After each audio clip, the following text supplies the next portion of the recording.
this video, I want to be talking about how you can get YouTube Kids on your smart TV.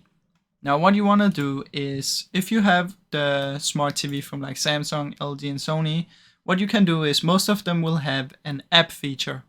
So if you're on Samsung, you want to open up the Smart Hub, go to apps, and search for YouTube Kids. Now on LG, you want to find the LG Content Store and do the exact same.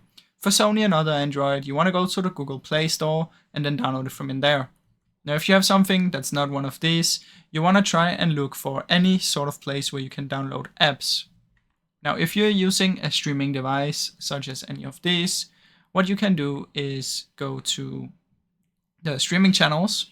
In here there will be YouTube Kids for Roku. For Amazon Fire, what you want to do is go to the App Store, and for Apple TV there will be an App Store as well where you can find YouTube Kids. Now another thing you can do is you can Chromecast or you can AirPlay, so you can do it directly from your smartphone. So just go there to your smartphone and download the YouTube Kids, and then you want to Chromecast or AirPlay to your TV. So that's basically how you can do it, guys. Now I really hope you enjoyed this short video. If you did, please leave a like and subscribe, as it helps me out a ton. Thank you so much for watching.